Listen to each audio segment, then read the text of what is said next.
a new business from home can be really exciting, but it's also extremely challenging. So from my experience, both as a business owner, but also as an accountant who works with other business owners, here are 8 questions that I think anyone who is looking to start a business needs to ask before you start that business. The very first one is going to be, what does success look like for you and what will it take for you to get there? Now, when you're thinking about this particular question, you want to make sure that you're thinking about success, whether in terms of monetary value, okay, or in terms of something you need to accomplish. This is a crucial question to ask because you want to be thinking about this as part of the planning stages when you are actually brainstorming your business ideas. Is your business success going to be measured based on milestones, or is it going to be based around monetary values? So for instance, some of the questions you might have in mind around this is, I want to be able to earn, say, £10,000 per month, and that is what success looks like for me in this business. Or I want to be able to go full-time in this business and quit my 9-to-5 job. It really depends on what success looks like, okay? And to be very honest, you want to make sure that this is something that you are projecting to measure over, say, a minimum of 1 to 2 years, because we all know that the entrepreneurship journey, starting a business, can be a long one. So it is definitely something that is not going to be instantly measured, but rather something that is going to take some time for you to see whether or not that business is successful or not. One question you want to ask yourself is, do you want to sell products or do you want to sell services? Now, from my experience, it's substantially easier, okay, for you to actually start up running a service-based business. This is because in the vast majority of cases, most people will generally have some level of experience and or qualifications that they find they are able to easily market to potential clients and therefore get that business up and running far quicker. Now, this doesn't mean that your business cannot have elements of both service-based and product-based. Now, what do I mean by this? I mean, you could, for instance, be someone who predominantly has a service-based business, okay, like on the forefront of it, but as an add-on, you might be selling products that are linked to that service that you are providing, okay? A good example of this is maybe if you offer services your one-to-one time as a personal trainer, that is you offering it on a service-based way, okay? However, you might have digital products that you have already filmed, those workouts, those exercises, and you're just selling those to each and every single potential client that is out there. Okay, so in this way, you're able to combine the benefits of both offering a service and also offering a product to your clients. Third question you want to consider is, what type of business structure is going to be the most ideal to help you run your business? Now, this is by far one of the most common questions I get asked by my clients who are looking to establish their businesses here in the UK. Now, it's important to actually think about the tax obligations that will affect you as a business owner or affect that company or business structure that you want to set up before you take the leap to actually set up your business.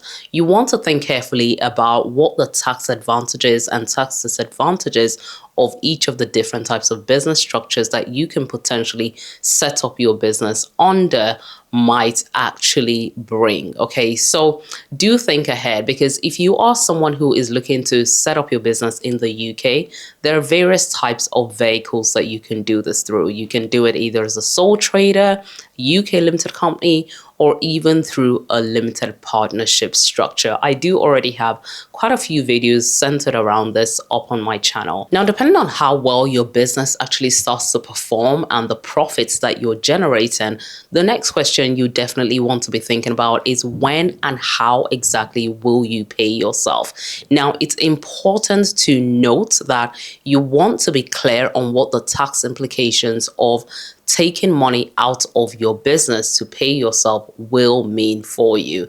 Naturally, there are different ways you will be able to take money out of your business, okay? Particularly if you're in the UK, the most common way most people will do this is either through salary or salary and dividends or dividends alone.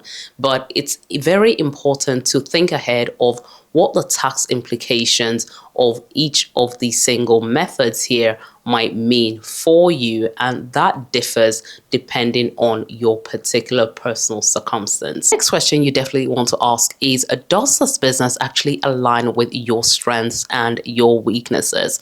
Now, this is not to say that when you're starting a business, if you have any weaknesses, that automatically disqualifies you from running that business.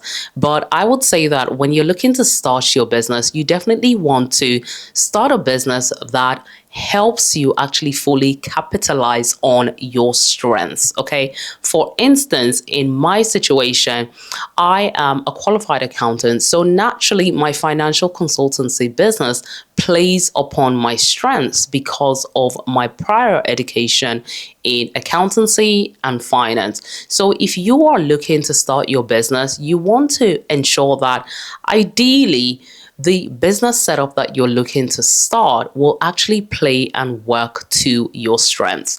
Does that mean that you're not going to have any weaknesses? No, it absolutely does not. For instance, some people's weaknesses, including mine, is actually sales and marketing.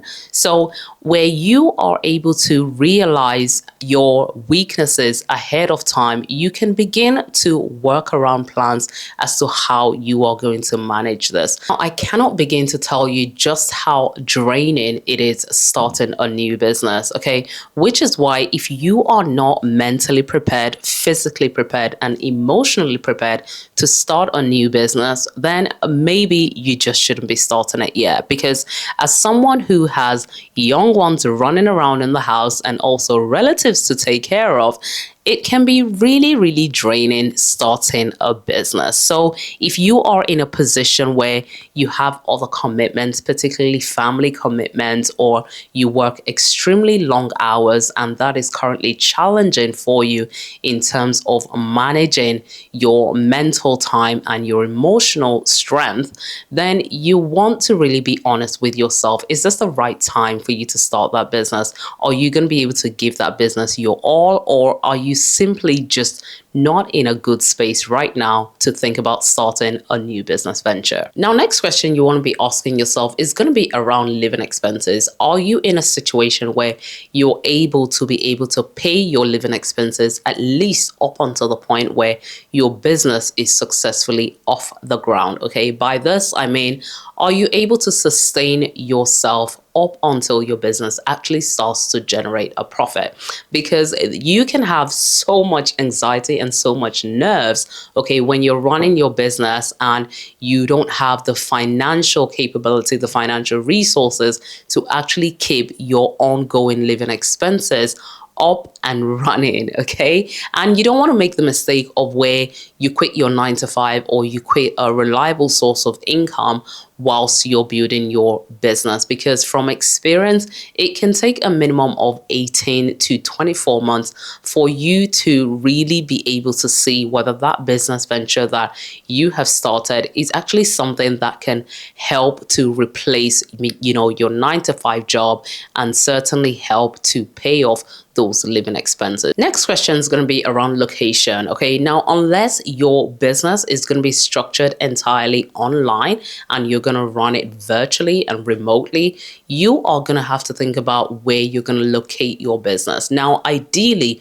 you want to be thinking about locating your business around, or at least in the area where your ideal clients are going to be. Okay, approximately, ideally, you want to make sure that you are not too far from your prospective clients, because if you are, say, outside of a 5, maybe maximum 10-mile radius, then you're going to be actually incurring a lot of money to reach those clients. So in terms of, the marketing and distribution cost of, sending out flyers, marketing leaflets and things like that, you are going to be incurring quite a lot of money around that. So it's definitely worthwhile thinking about whether or not you are in the right location and how close that location is to your ideal customers and clients. As exciting as starting a new business venture can be, it's also incredibly risky, and many entrepreneurs will often overlook certain things, particularly when it comes to planning and management, which can inevitably lead to a lot of financial problems down the road. Which is why in this video, I've spoken about some of the unexpected business expenses that you might fail to account for when you're looking to start a business. Click here to watch it now.